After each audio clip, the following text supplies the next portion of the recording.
नमस्कार। Corona update सम्बन्धी विशेष कार्यक्रममा यहाँलाई हार्दिक स्वागत छ। म हुँ प्रकाश गिरी। कोरोना भाइरसको संक्रमण नेपालमा निकै धेरै बढेको छ र कोरोना भाइरसबाट यसरी मानिसहरूको संख्या बढेसँगै अब के गर्ने भन्ने अर्को चुनौती थपिएको छ। सरकारले चरणबद्ध रूपमा लकडाउनलाई खुला गर्ने भनेर उसले झन्डै 5 देखि 6 चरणसम्मको कार्यक्रम सार्वजनिक गरेको छ र उसले सार्वजनिक गरेको कार्यक्रम अनुसार भदौको अन्त्यबाट लकडाउन पूर्ण रूपमा खोल्ने उसले प्रस्ताव गरेको छ।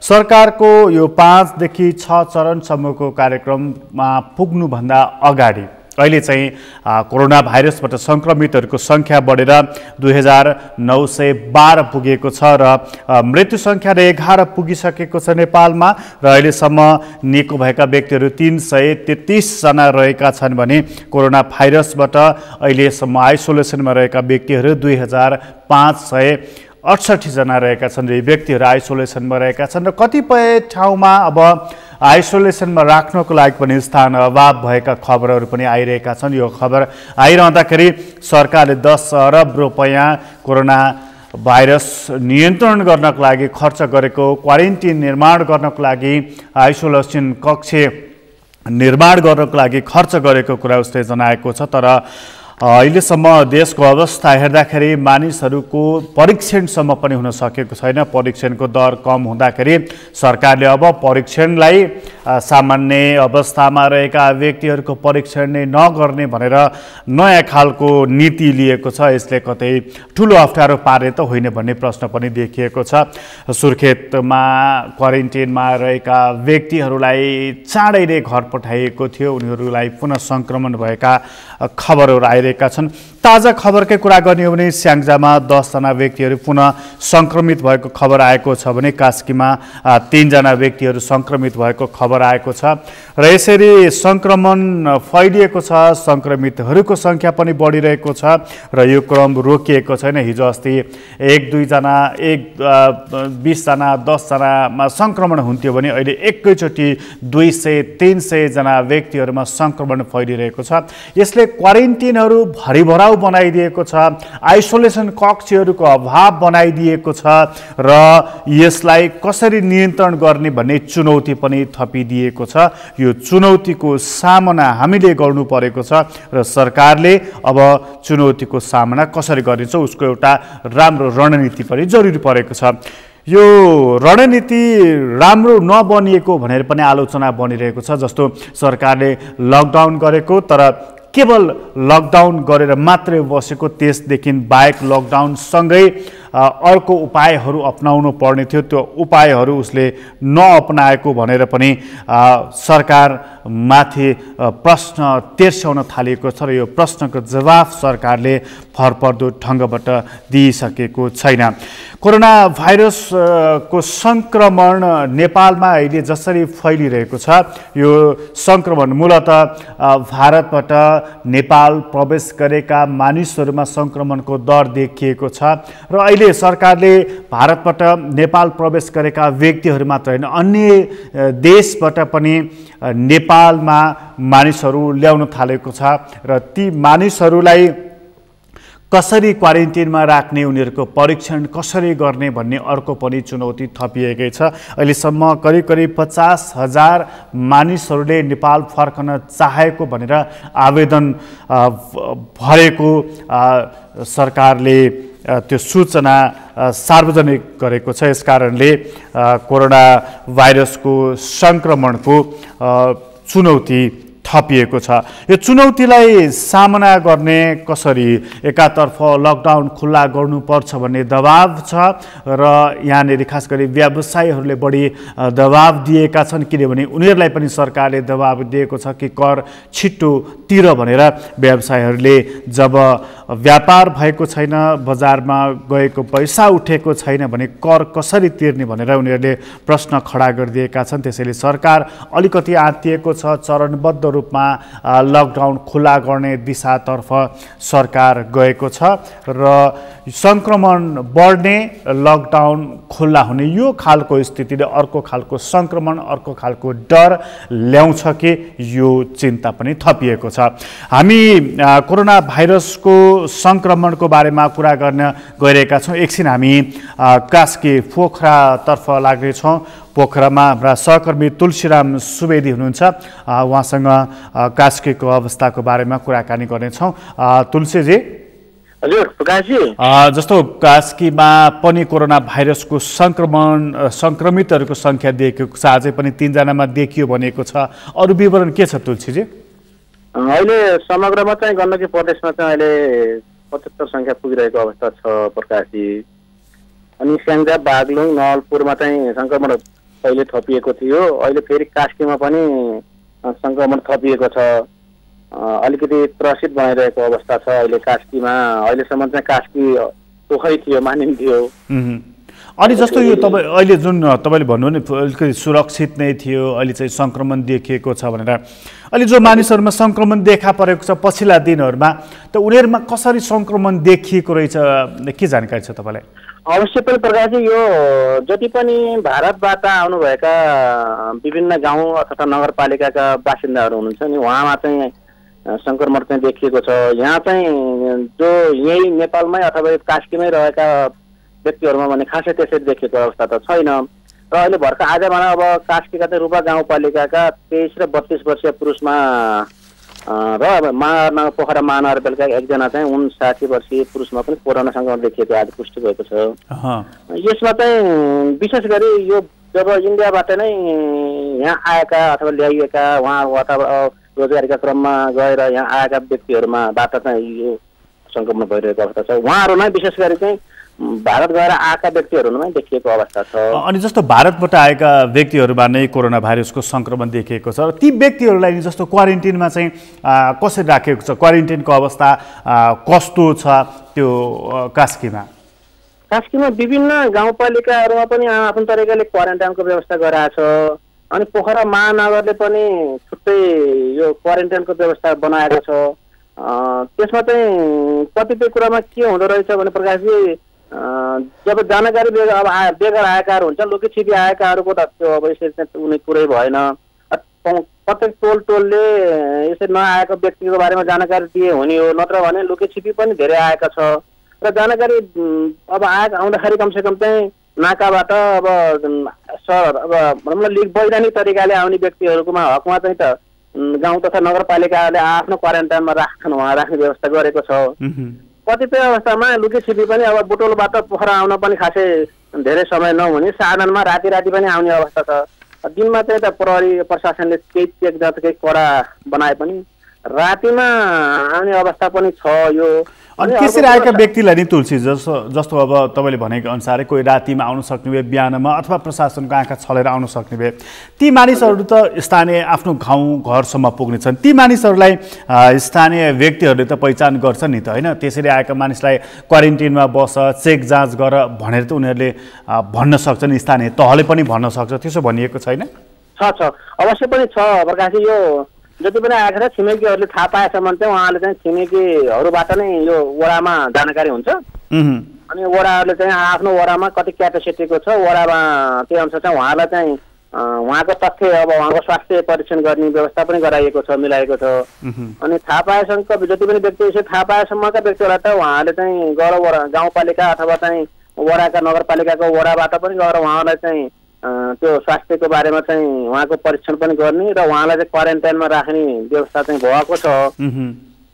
त्यसै गर्दाखेरि नै यी व्यक्तिहरूमा चाहिँ देखिएका यी जति पनि छन् अहिले भर्खर रूपा गाउँपालिकामा नि निकै राम्रो सुरक्षा संयन्त्रण अप्नाएको पाइएको छ। त्यसले कारणले पनि अहिले चाहिँ रूपामा जस्तै देखियो नि, त्यो आएका व्यक्तिहरूमा यसरी आयो भनेपछि उहाँहरूको स्वास्थ्य परीक्षण गरेपछि नै देखिएको अवस्था चाहिँ हो। र पोखरा महानगरपालिकाका एकजना व्यक्तिमा देखिएको चाहिँ यसमा चाहिँ अलिकति चाहिँ शङ्कास्पद रहेको भन्ने कुरा चाहिँ आएको छ।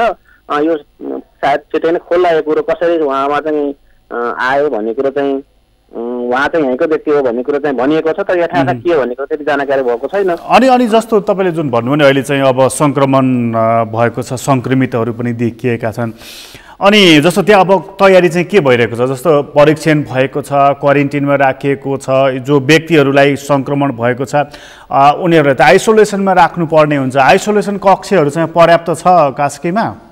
अब पर्याप्तको हिसाबले त छैन, खासै होइन। तर पनि गण्डकी क्षेत्रको ठुलो अस्पतालको रूपमा रहेको पश्चिमाञ्चल क्षेत्रीय अस्पतालमा चाहिँ आइसोलेसन कक्ष बनाएर राखिएको छ पोखरा कास्कीको हकमा चाहिँ। यसरी जब यो फेरि कस्तो छ भने क्वारेन्टाइन अस्पतालको रूपमा पनि यो अस्पताललाई चाहिँ सबै सुविधाहरू यहीँ राखेको हुनाले यो एउटा आइसोलेसन कक्ष यहाँ बनाएर राखेको छ। तर चाहिँ यही रूपले चाहिँ बिरामी यदि कोरोनाका बिरामीहरू बढ्दै जाने हो भने यहाँ पनि यो कोरोनाका जुन आइसोलेसनमा चाहिँ राख्नको चाहिँ अभाव देखिन्छ प्रकाशजी।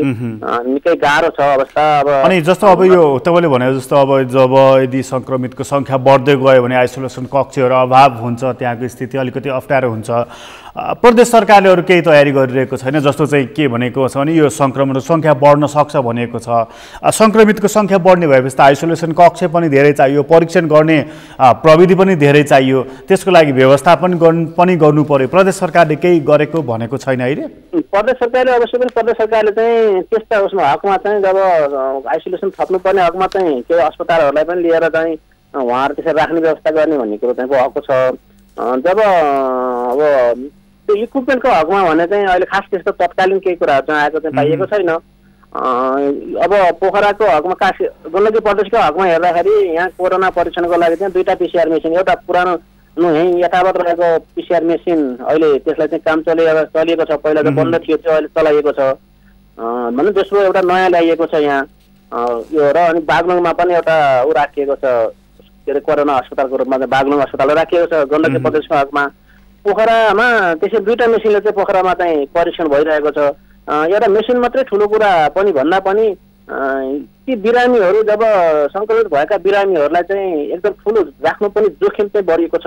त्यसलाई चाहिँ गण्डकी प्रदेश सरकारले चाहिँ अब अस्पतालहरूलाई पनि लिने अब आवश्यक परेको खण्डमा चाहिँ विकल्प चाहिँ तयारी अवस्थामा राखेको थियो। तुलसीजी तपाईँलाई धेरै धन्यवाद जानकारीको लागि।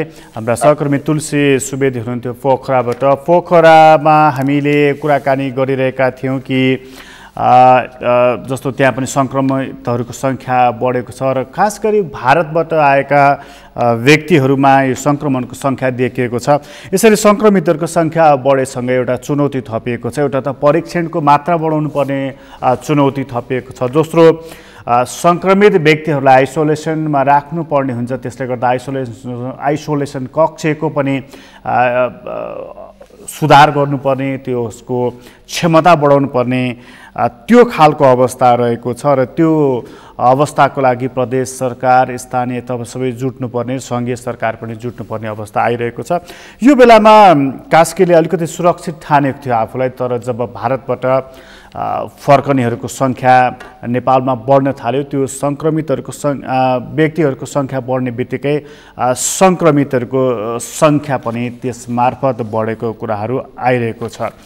यो खालको स्थितिले गर्दाखेरि कास्कीले अलिकति आफ्नो क्षमता वृद्धि गर्नुपर्ने देखिएको छ र आइसोलेसन कक्षहरू उसलाई बिस्तारै कम हुँदै गइरहेका छन्। र यो केवल कास्कीको मात्र होइन, बागलुङमै पनि आइसोलेसन कक्षको अभाव हुँदाखेरि त्यहाँ सङ्क्रमित भएका व्यक्तिहरूलाई राख्नको लागि स्थान अभाव भएको थियो।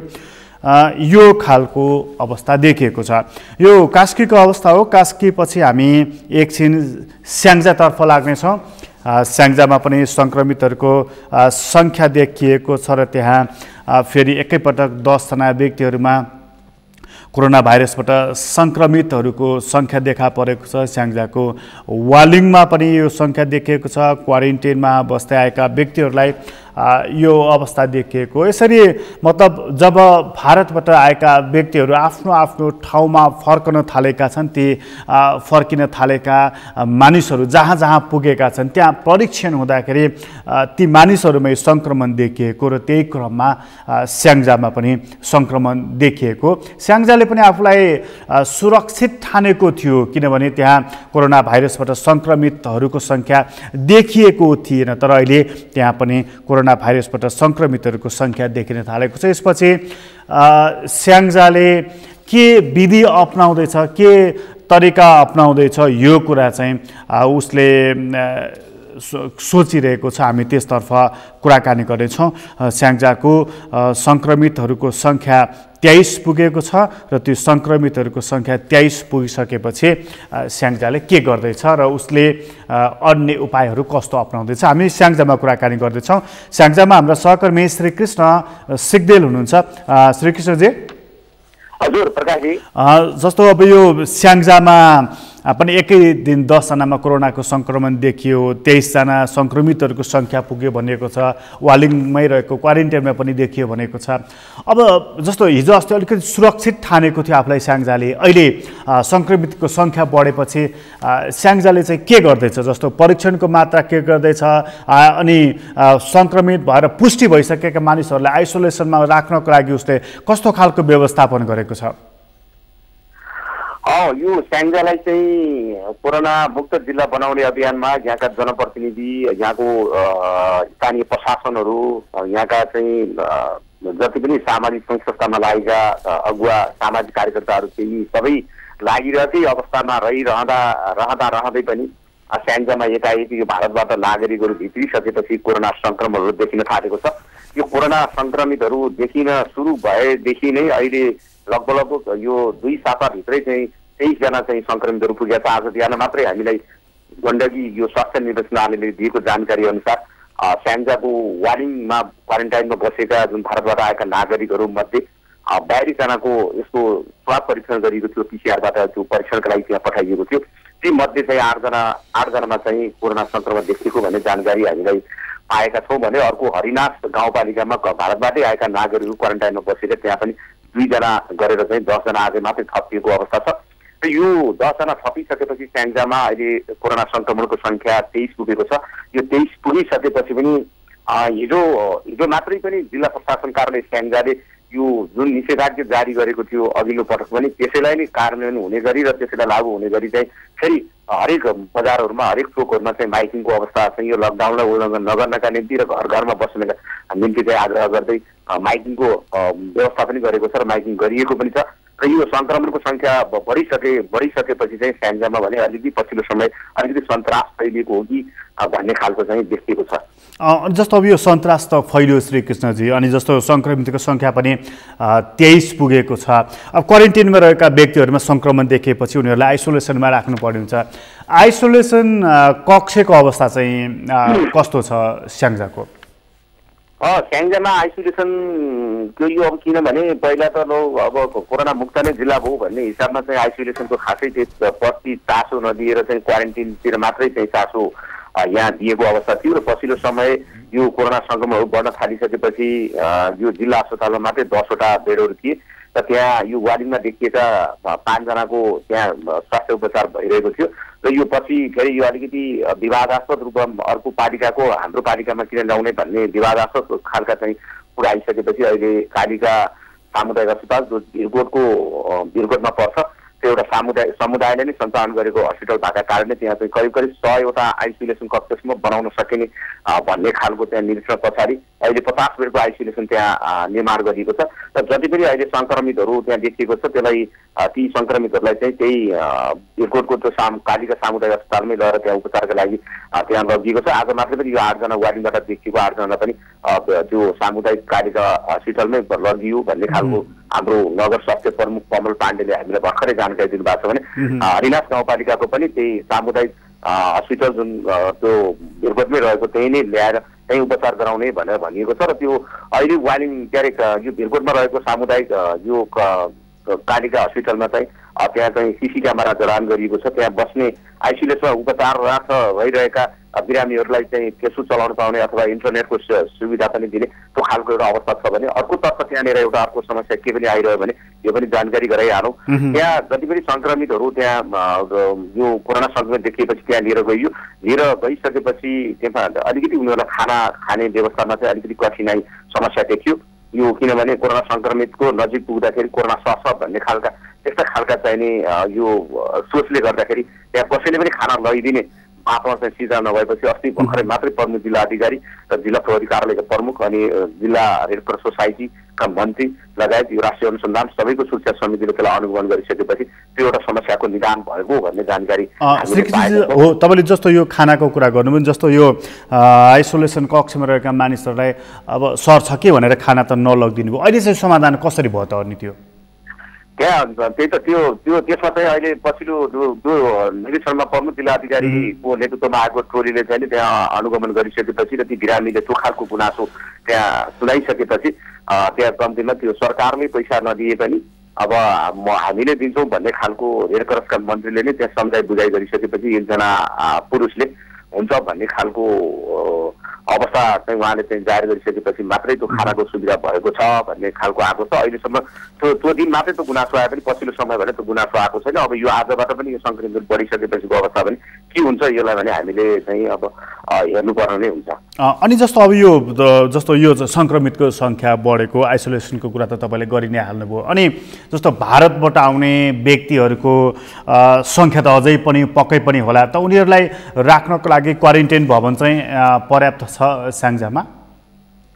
यो प्रकाशजी यो किनभने भारतबाट आउने नागरिकहरूलाई अलपत्र पार्न हुँदैन, यी नागरिक हाम्रा हुन् भन्ने खालको स्याङ्जाका 11वटै स्थानीय पालिकाले आफ्नो अग्रसरता देखाएकै छन् र उनीहरूले आफ्ना सवारी साधनहरू आफैले खर्च गरेर पनि आफ्ना नागरिकहरू ल्याएर क्वारेन्टाइनमा राख्ने एउटा पछिल्लो समय यो व्यवस्थापन चाहिँ राम्रै तरिकाले गरिरहेका छन्। केही छिटफुट गाउँपालिकाहरूमा भने अलिकति क्वारेन्टाइनको व्यवस्थापन अलिकति राम्रो नभएको भन्ने गुनासो आइसकेपछि अस्ति भर्खरै मात्रै प्रमुख जिल्ला अधिकारीको नेतृत्वमा स्याङ्जाका केही पालिकाहरूमा अनुगमन भएको छ। यो अनुगमन जारी नै छ भनेर भन्नुभएको छ। यो खबर हामीले हिजो मात्रै पनि प्रसारण गरिसकेका थियौँ र यो अहिले स्याङ्जाको सबै पालिकामा 63वटा क्वारेन्टाइनहरू चाहिँ अहिले निर्माण गरिसकिएको छ र यो 63वटै क्वारेन्टाइनमा चाहिँ केही ठाउँमा छिटफुट अलिकति अव्यवस्थित भए पनि त्यसलाई व्यवस्थित बनाउने भन्ने खालको भएका कारणले क्वारेन्टाइनको खासै त्यति समस्या स्याङ्जामा नदेखिएला भन्ने पनि छ। भारतबाट आउने नागरिकहरूको आउने क्रम पनि जारी छ। जस्तै आजै मात्रै आएको रिपोर्टमा चाहिँ 10 जनाको पोजिटिभ आइसकेपछि उनीहरूलाई आइसोलेसनमा लगिसकेपछि उनीहरूसँगै रहेका सबै जति पनि त्यहाँ नेगेटिभ आएका छन् तिनीहरूलाई घर होम क्वारेन्टाइनमै बस्ने गरी फिर्ता गर्ने भएको हुनाले आउने र जाने क्रमले गर्दाखेरि पनि केही स्याङ्जामा यो क्वारेन्टाइनमा बस्नका निम्ति पनि बाहिरबाट आउने भारतबाट अथवा तेस्रो मुलुकबाट पनि आउने क्रम जारी छ।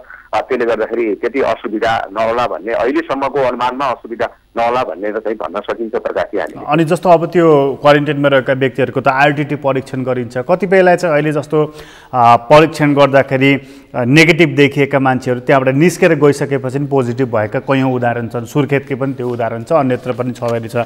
त्यसको लागि चाहिँ स्याङ्जाले कस्तो तयारी गरेको छ? नत्र भने गाउँ गाउँमा गइसकेपछि घर घरमा पुगिसकेपछि पुनः सङ्क्रमण फैलिन सक्ने र त्यसले अर्को भयावह रूप लिन सक्ने खतरा पनि त उत्तिकै छ नि, होइन? हो, यो एउटा कुरा के भने आरटिटी अलिकति विश्वासनीयता भएन भन्ने खालको हुँदा भइसकेपछि स्याङ्जामा अहिले पछिल्लो समय पिसिआरलाई नै बढी जोड दिएको छ। पिसिआरलाई नै जोड दिइसकेपछि यो विश्वासनीयता नै हो, यसबाट आएको रिजल्ट नै चाहिँ विश्वासनीयता हो भन्ने खालको पनि भएका कारणले पनि त्यसलाई अब त्यही हिसाबले नेगेटिभ देखिएकालाई होम क्वारेन्टाइनमा सुरक्षित रूपले बस्न भनेर पठाउने क्रम त जारी छ। अब पछिल्लो समय अब त्यो नेगेटिभ गएको व्यक्ति फेरि पोजिटिभ देखिन्छ भन्ने खालकोलाई त अहिलेसम्म त्यो खालको चासो देखाउन खोजे जस्तो त पाइएको छैन। अब यहाँले भने जस्तो यो एकदम संवेदनशील विषय पनि हो र स्याङ्जामा अहिले त्यस्तो दोहोरिएको छैन। पछिल्लो समय पनि पिसिआर रिपोर्ट पठाइसकेपछि अब यो गण्डकी प्रदेशमा के छ भने धेरै जिल्लाहरूमा पनि अब सङ्क्रमितहरू देख्न थालिसकेपछि पिसिआर लिएर गएर तपाईँको चाहिँ प्रयोगशालामा पुर्याउँदाखेरि रिजल्ट अलिक ढिलो आउने भएका कारणले पनि एउटा समस्याको विषय बनेको छ। यो आज मात्रै हामीले जुन 10 जना सङ्क्रमित भनेका छौँ यो 17 गते मात्रै यो पिसिआरको रिपोर्ट प्रयोगशालामा पठाइएको हो, आज बिहान मात्रै पाएको छ। यो कर्मिक रूपले चाहिँ नि स्याङ्जाबाट त्यो प्रयोगशालामा पठाइएका अवस्थाहरू पनि छन्। यसको अलिकति ढिलो रिजल्ट आउनाले पनि अलिकति क्वारेन्टाइनमा बसेका छिटो आइदिएदेखि पोजिटिभ आए बरु आइसोलेसनमा बस्नुहुन्थ्यो, अब नेगेटिभ आइदिए घर जानुहुन्थ्यो भन्ने खालको अलिकति आत्तिको वातावरण पनि हो कि भन्ने खालको पनि देखिएको छ। त्यसले गर्दा यो यहाँले भने जस्तो जसले पिसिआर गरेर नेगेटिभ देखिएको छ ती घर गइसकेपछिको फेरि सङ्क्रमण बढ्छ भन्ने खालको चासो भने त्यति देखिएको छैन। यस विषयमा भने अब हामीले पनि कम्तीमा यसलाई चाहिँ यो विषयको उठान चाहिँ हामीले गर्नुपर्छ। यहाँले एकदमै सुझाव दिनुभयो, एकदमै ठिक हो प्रकाशजी। श्रीकृष्णजी तपाईँलाई धेरै धन्यवाद जानकारीको लागि। सहकर्मी श्रीकृष्ण सिग्देल हुनुहुन्थ्यो स्याङ्जाबाट र स्याङ्जामा कोरोना भाइरसबाट सङ्क्रमितहरूको सङ्ख्या आजै मात्र पनि 10 जना थपिएका छन् र व्यक्तिहरू र स्याङ्जामा जुन 10 जना व्यक्तिहरू थपिएका छन् ती 10 जना व्यक्तिहरू भारतबाट आएका व्यक्तिहरू हुन् र उनीहरू क्वारेन्टाइनमा रहेका थिए वालिङको। त्यसमा वालिङमा नै 8 जना व्यक्तिहरू संक्रमित देखा परेका छन्। मतलब स्याङ्जामाले आफूलाई सुरक्षित ठानेको थियो, तर अहिले जसरी मानिसहरू आइरहेका छन् त्यसबाट नै परीक्षण गर्दाखेरि संक्रमणहरू पनि देखिएको छ। अहिलेसम्म 23 जना व्यक्तिहरू संक्रमित भइसकेका छन् स्याङ्जामा र स्याङ्जाले अहिले 50 बेडको एउटा आइसोलेसन कक्ष निर्माण गरेको छ। त्यसमध्ये 23 जना त संक्रमित भइ नै सकेका छन्।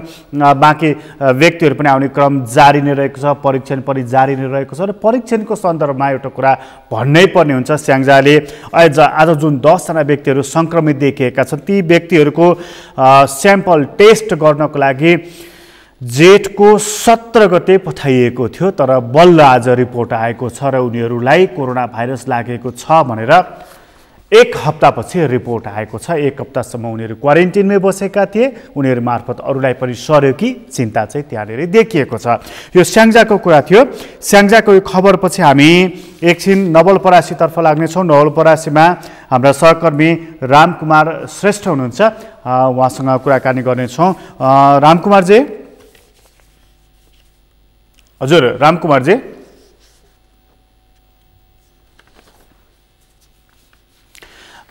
स्याङ्जामा जस्तै नवलपरासीमा पनि कोरोना भाइरसबाट संक्रमितको सङ्ख्या देखिएको छ। त्यहाँ अझै मात्र 3 जना व्यक्तिहरू संक्रमित देखिएको भनेर खबर आएको छ र ती व्यक्तिहरू संक्रमित व्यक्तिहरू देखिँदाखेरि ती व्यक्तिहरूको अवस्था, स्वास्थ्य अवस्था कस्तो छ र उनीहरूलाई कसरी आइसोलेसन कक्षमा राखिएको छ र त्यसको व्यवस्थापन कसरी भइरहेको छ हामी त्यो जान्ने कोसिसमा रहेका छौँ। अहिले कोरोना भाइरसको सङ्क्रमणको बारेमा एउटा अर्को पनि महत्त्वपूर्ण पक्ष के रहेको छ भने क्वारेन्टाइनमा रहेका व्यक्तिहरूको स्याम्पल टेस्ट गर्ने कुरा त भएको छ, तर त्यो टेस्ट गरेको रिपोर्ट आउनको लागि चाहिँ बडा समय लाग्न थालेको छ। यसले गर्दाखेरि पनि अर्को समस्या आउन थालेको छ।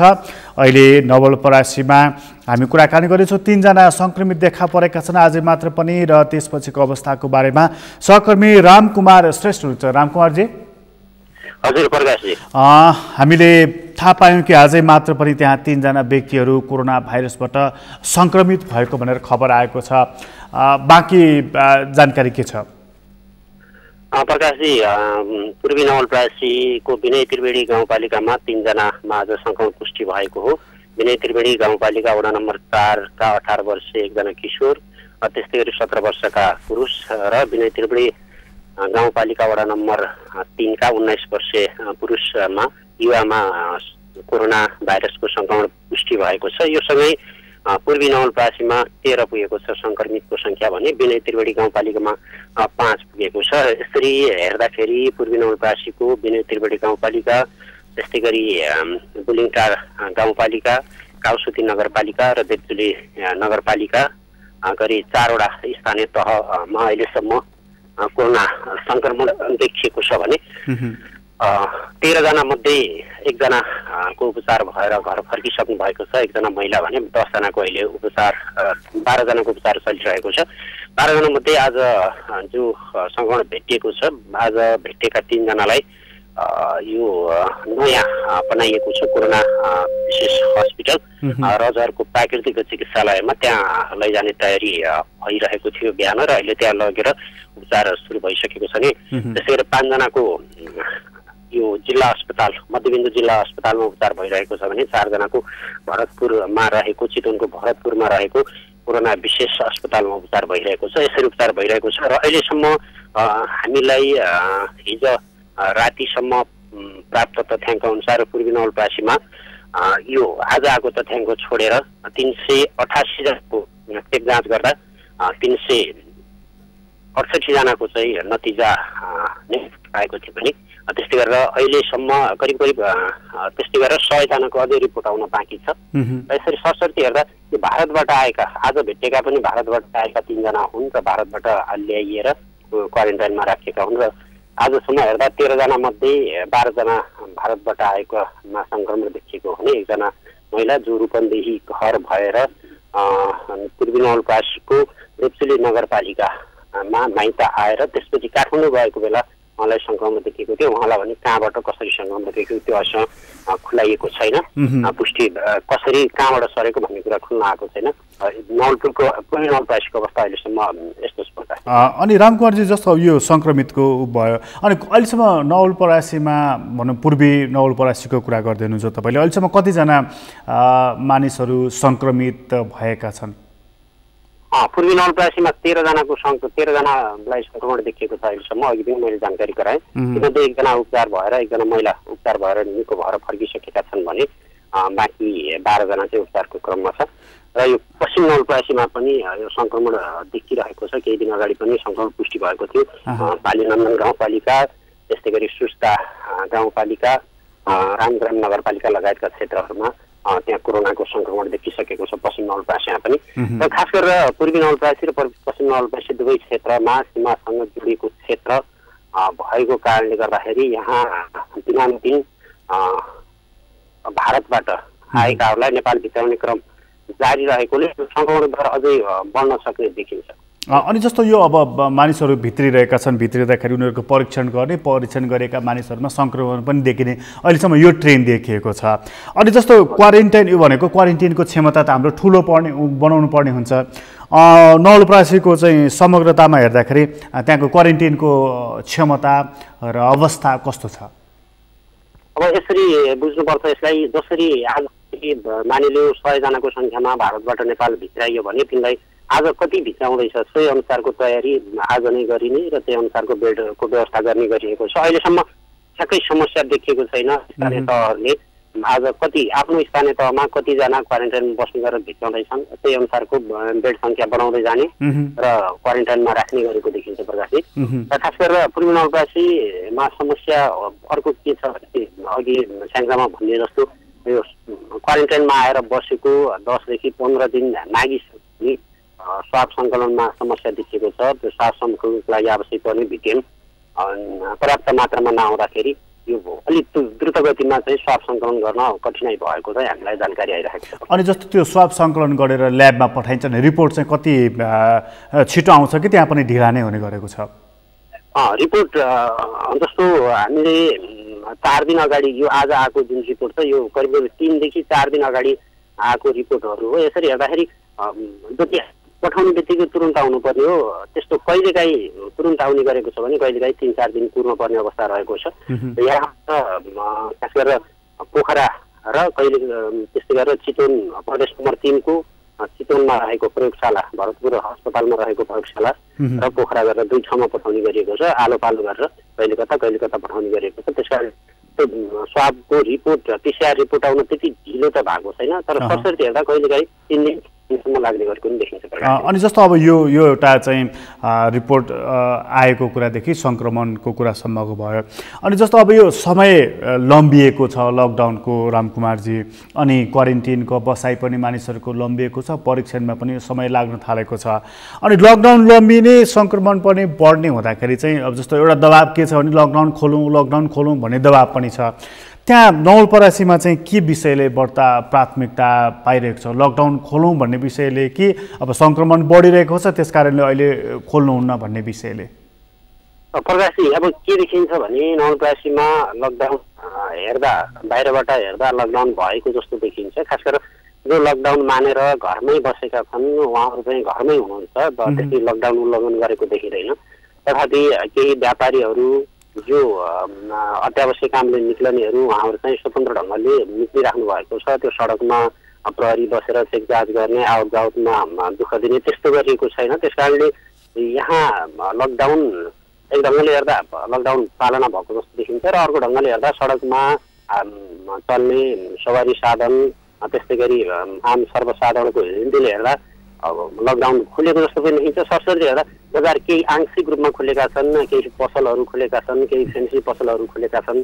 त्यसै गरी यहाँ ब्याङ्कहरू आलो पालो गरेर खुलाइएको छ। वाणिज्य ब्याङ्क, राष्ट्रिय वाणिज्य ब्याङ्क दिनमा हप्तामा 4 पटक खुल्ने गरेका छन् भने अन्य ब्याङ्कहरू हप्तामा 2 पटक 3 पटक 3 दिन त्यसरी खुल्ने गरिएको छ। पालै पालो खुलाइएको छ, पालै पालो गरेर खुल्ने गरिएको छ। र ब्याङ्कहरूमा हेर्न सक्छौँ हामीले यो जुन ढङ्गले सामाजिक दूरी कायम गर्नुपर्ने हो त्यसरी दूरी कायम गरेको पनि देखिँदैन। एकअर्कासँग टाँसिएर लाइनमै तासेर बसेको देखिन्छ, पैसा झिक्न र जम्मा गर्न आउनेहरू, पेन्सन झिक्न आउनेहरू त्यसरी गरेको देखिन्छ भने बजारहरूमा कहीँ कहीँ अलिकति सावधानी अपनाएको देखिन्छ। तथापि समग्रमा हेर्दाखेरि हामीले नवलपरासीलाई चाहिँ कसरी हेर्न सक्छौँ भने लकडाउन आंशिक रूपमा पालना भएको देखिए पनि तर पूर्ण रूपमा चाहिँ लकडाउन पालना भएको छैन।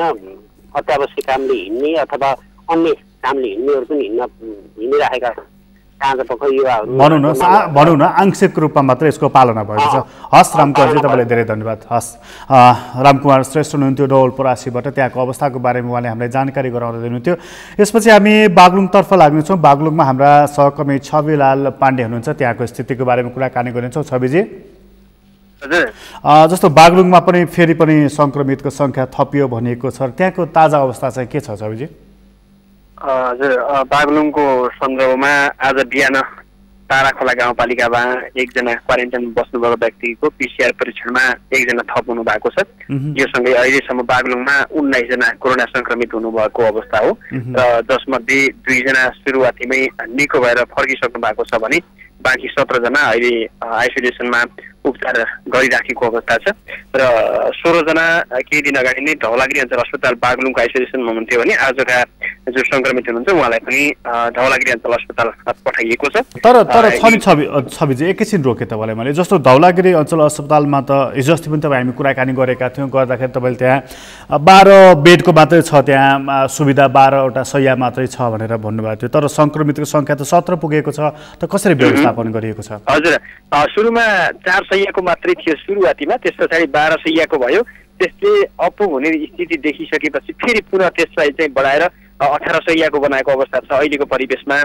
अहिलेसम्म चाहिँ धवलागिरी अञ्चल अस्पताल बागलुङमै सबैको उपचार भनौँ अथवा त्यही आइसोलेसनमा राखिएको अवस्था हो र पछिल्लो समय एकाएक सङ्क्रमितहरूको सङ्ख्या बढ्दै जाँदाखेरि सबै स्थानीय पालिकाले आफ्नो पालिकामा पनि आइसोलेसन बनाउने भन्ने खालको तयारी छ। तर अब यो बागलुङको 4वटा पालिका, ढोरपाडन पालिका, निसीखोला अनि तमानखोला र बडीघाट गाउँपालिकाले समग्र समन्वय गरेर बुर्तिवाङ प्राथमिक स्वास्थ्य केन्द्रमा 12 शैय्याको अस्पताल आइसोलेसन बनाउने तयारी भइराखेको छ। त्यसरी अन्य पालिकाले पनि आफ्नै तवरले अहिले आइसोलेसन बनाउने तयारी चाहिँ गरिरहनु भएको छ। अनि भनेपछि अब यो धवलागिरी अञ्चल अस्पताललाई मात्र अब प्रेसर चाहिँ पर्दैन, अन्य स्थानीय तहले पनि आइसोलेसन कक्षहरू निर्माण गर्यो भने उसलाई प्रेसर चाहिँ अलिकति कम नै हुन्छ, होइन? हजुर हजुर, त्यही खालको स्थिति छ। अनि जस्तो अहिले यो जुन सङ्क्रमण बढिरहेको छ, जस्तो सुरुमा 2 जनालाई देखेको थियो, उनीहरूलाई उपचार गरियो, त्यसपछि उनीहरू निको भएर गए, भनौँ न आइसोलेसनमा बसेर निको भएर घर फर्किए, त्यसपछि अहिले फेरि थपिएको छ भनेको भारतबाट आएका व्यक्तिहरूमा यो सङ्क्रमण देखा परेको छ। अब यो सङ्क्रमण त फेरि पनि बढ्न सक्ने हो, किनभने भारतबाट आउने क्रम अन्य मुलुकहरूबाट पनि आउन थालिएको छ। त बागलुङले अब त्यसलाई कसरी सुरक्षात्मक ढङ्गबाट अघि बढ्ने, परीक्षणहरू कसरी बढाउने के सोचिरहेको छ अहिले त्यहाँ? बागलुङमा हेर्ने हो भने अहिलेको परिस्थिति अति जटिल छ, किनभने भारतबाट आउनेको सङ्ख्या अधिक बढ्दो छ र 14 दिनसम्म क्वारेन्टाइनमा बस्दा पनि उनीहरूको पिसिआर लगायत कुनै खालको परीक्षण भएको अवस्था छैन।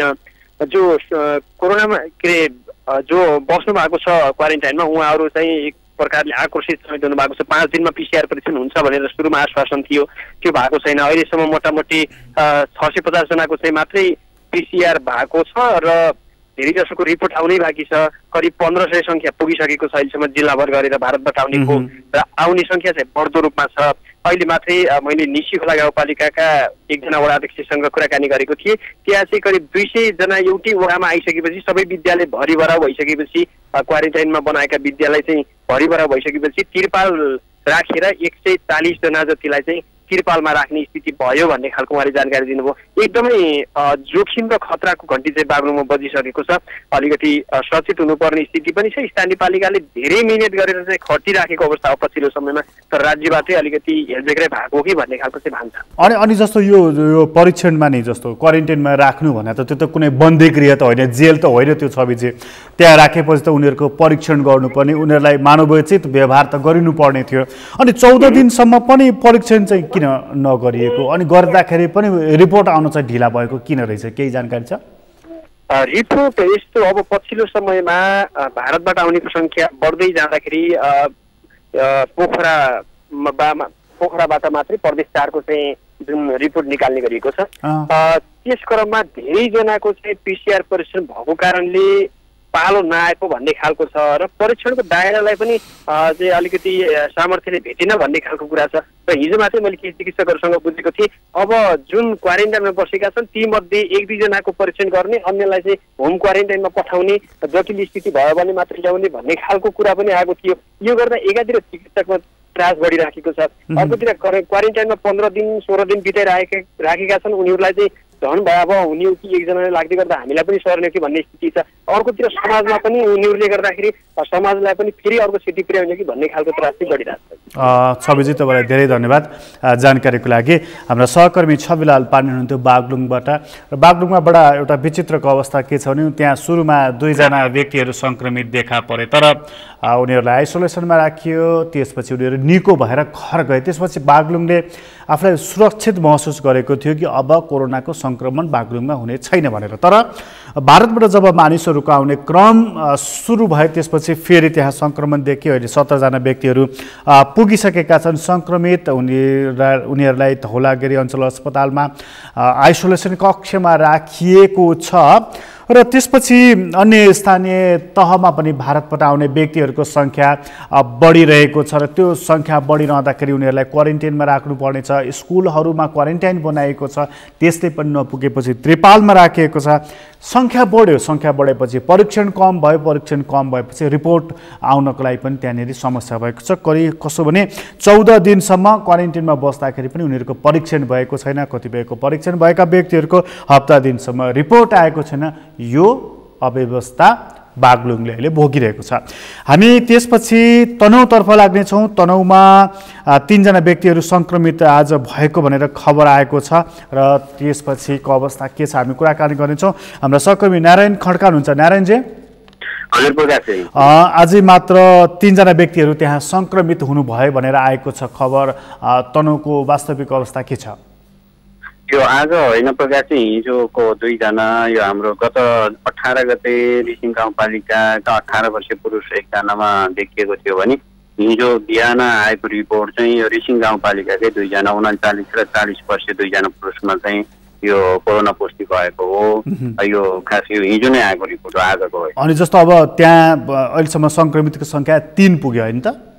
हजुर, अहिलेसम्म अब सङ्क्रमण पुष्टि भएको चाहिँ अब 3 पुगिसक्यो र अहिलेसम्म चाहिँ हाम्रो यो नमुना सङ्कलित चाहिँ 470 जनाको नमुना सङ्कलन गरिएकोमा 387 जनाको नेगेटिभ रिपोर्ट आएको छ भने 3 जनाको पोजिटिभ रिपोर्ट आयो। नतिजा आउन बाँकी चाहिँ 80 जनाको अझै बाँकी छ। र जस्तै अब हाम्रो चाहिँ अहिले यो भारतीय र नेपालको सीमा क्षेत्रबाट उद्धार गरेका तथा अन्य जिल्लाबाट ल्याइएर चाहिँ क्वारेन्टाइनमा चाहिँ 637 जनालाई क्वारेन्टाइनमा राखिएको छ।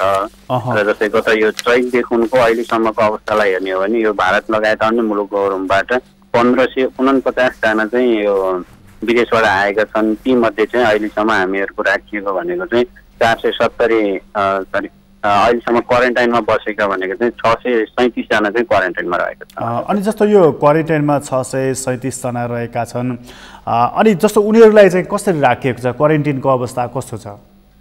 अहिलेसम्मको अवस्थालाई क्वारेन्टाइनको हेर्दा तनहुँमा लगभग व्यवस्थितै छ भन्दा हुन्छ। अब विद्यालय र क्याम्पसहरूको भवनहरूमै क्वारेन्टाइन बनाइएको छ र त्यसमा चाहिँ हाम्रो यहाँ नेपाली सेनाले चाहिँ क्वारेन्टाइनको व्यवस्थापन त्यसको सुरक्षाको व्यवस्था मिलाएको छ भने त्यही अनुसारको स्थानीय तहहरूले आवश्यक खाद्यान्नहरू र उनीहरूको स्वास्थ्य परीक्षण नियमित चेक जाँचदेखि लिएर अन्य अब जस्तै विभिन्न सामाजिक संस्थाहरूले पनि खाद्यान्न र अन्य खानेपानीहरू सहयोग गर्ने प्रचलन बढेको छ भने जस्तै अब सङ्क्रमितहरूको उनीहरूलाई अब मनोविज्ञान उसमा त्रास नगर्नु, मनोवैज्ञानिक रूपमा उनीहरूमा त्रास नहोस् र इम्युनिटी पावर बढोस् त्यो हिसाबमा गर्नलाई बिहानको समयमा योगाका कार्यक्रमहरू विभिन्न रचनात्मक सृजनात्मक कार्यक्रमहरू पनि चलाएर उनीहरूलाई खुसी बनाउने र कोरोनासँग कसरी सङ्क्रमणबाट कसरी लड्न सकिन्छ, कसरी सुरक्षित रहने भन्ने हिसाबमा त्यस्ता कार्यक्रमहरू पनि चलि गरेका छन्।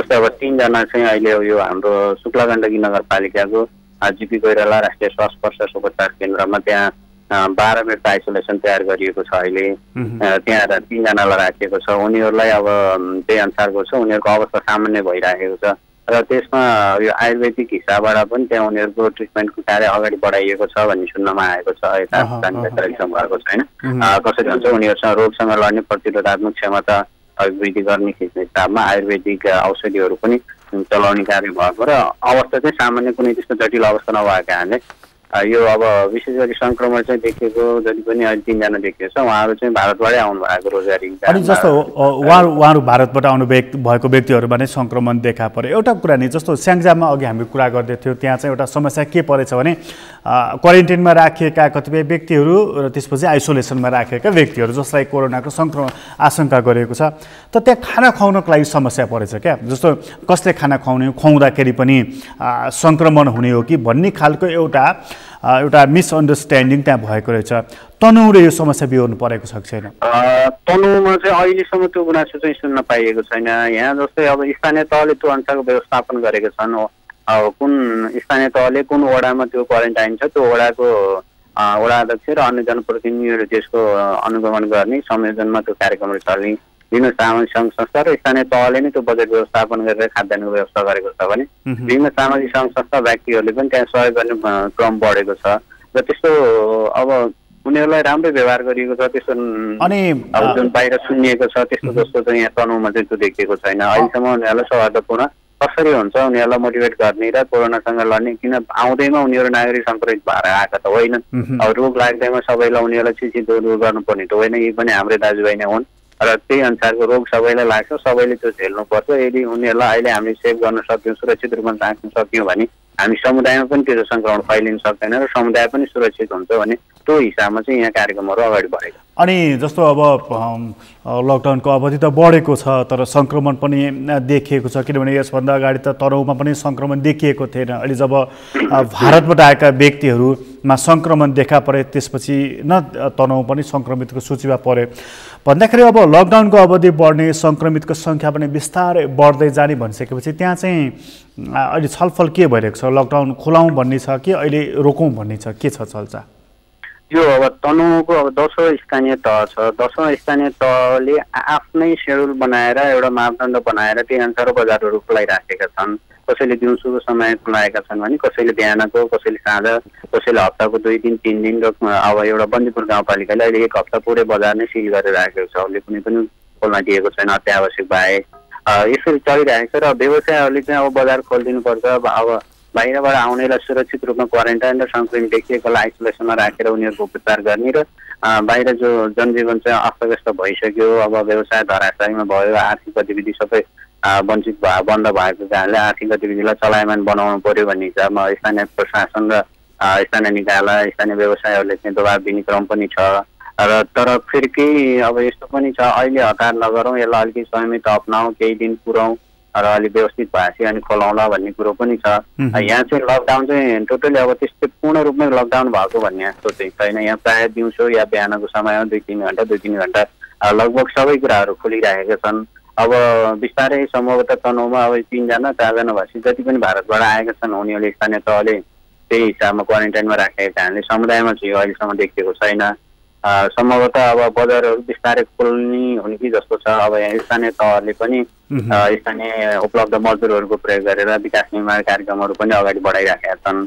अब राहतको सट्टा अब रोजगारी दिने भन्ने हिसाबमा कार्यक्रमहरू अगाडि बढेका कारणले विकास निर्माण कामहरू पनि अगाडि बढ्दाखेरि अलिकति बजारमा र गाउँठाउँमा पनि चहल पहल बढेको छ। त्यही अनुसार बजारहरू पनि अब बिस्तारै अत्यावश्यक बाहेक अन्य अब पनि खुल्न थालेका छन्। त्यसले गर्दा जनजीवन चाहिँ बिस्तारै सहजीकरण यो सामान्य तर फर्किने जस्तो त देखिन्छ। तर त्रास चाहिँ छ। अब बाहिरबाट आउने मान्छे अब लुकीछिपी आउँदा उनीहरू के कसरी बस्छन् त्यसको सबभन्दा खतरा चाहिँ अब यो कृषि राजमार्ग हाइवे भएको कारणले तनहुँ 72 किलोमिटर कृषि राजमार्ग र ती माल सामान आयात गरिने ती खाद्य वस्तु आयात गर्ने गाडीमा लुकीछिपी आउने क्रम पनि छ। अब उनीहरूलाई अब के कसरी आयो भन्ने कुरोमा लुकीछिपी आउँदा त्यो नियन्त्रण गर्न नसकिने र जुन स्थानीय प्रशासन र स्थानीय तहले समन्वय गरेर उद्धार गरी ल्याउने उनीहरू त सिधै क्वारेन्टाइनमा ल्याउने भयो सुरक्षित। लुकीछिपी आउनेहरूको हकमा चाहिँ अलिकति समस्या हुन सक्छ। त्यसलाई पनि स्थानीय तहसँग साझेदारी गर्दाखेरि पनि त्यसलाई पनि एउटा सहज ढङ्गबाट एउटा निकास दिन सकिन्छ होला। नारायणजी तपाईँलाई धेरै धेरै धन्यवाद जानकारीको लागि। हाम्रा सहकर्मी नारायण खड्का हुनुहुन्थ्यो तनहुँबाट। तनहुँको जानकारी लिँदै थियौँ हामी। त्यहाँ पनि सङ्क्रमितको सङ्ख्या 3 पुगेको छ र सङ्क्रमितको सङ्ख्या बढेसँगै एउटा चिन्ता पनि थपिएको छ। भारतबाट र अन्य मुलुकबाट आएका व्यक्तिहरू जो स्थानीय तहसँग या प्रदेश सरकारसँग समन्वय गरेर आएका छन् उनीहरू त सिधै क्वारेन्टाइनमा पुग्नेछन्, बाँकीलाई चाहिँ के गर्ने भन्ने एउटा प्रश्न उब्जिएको गरिएको छ र सँगै क्वारेन्टाइनको व्यवस्थापन चाहिँ तनहुँमा अलिकति राम्रोसँग गरिएको कुरा उहाँले हामीलाई जानकारी दिनुभएको छ। क्वारेन्टाइनमा रहेका कतिपय व्यक्तिहरूलाई योगा गराइएको, ध्यान गराइएको, नृत्य गराइएको, मतलब अलिकति इम्युनिटी पावर बढाउनको लागि, मन बहलाउनको लागि विभिन्न खालका क्रियाकर्महरू गरिरहेको कुरा पनि उहाँले हामीलाई जानकारी गराउनु भएको छ। यो तनहुँको खबर थियो। नेपालमा कोरोना भाइरसको सङ्क्रमण यसरी बढेसँग विभिन्न स्थानीय तहले आफ्नै ढङ्गबाट लकडाउनको पनि व्यवस्थापन गरिरहेका छन्, क्वारेन्टिनको पनि व्यवस्थापन गरिरहेका छन् र आइसोलेसनको पनि व्यवस्थापन गरिरहेका छन्। कतिपय ठाउँमा व्यवस्थापन भएको छ, कतिपय ठाउँमा अव्यवस्थाले क्वारेन्टिनहरू र कोरोना सार्ने केन्द्रको रूपमा विकसित भइरहेका छन्। यो कुराहरू जसले राम्रो काम गरेका छन् त्यसको अनुसरण अरूले पनि गर्न सकेको खण्डमा राम्रै हुने थियो, व्यवस्थापन सहज हुने थियो। कोरोना अपडेट सम्बन्धी विशेष कार्यक्रमहरूलाई यति नै। कार्यक्रमबाट म प्रकाश गिडा बिदा दिनुहोस्। सगरमाथा टेलिभिजन हेर्दै गर्नुहोला। नमस्कार।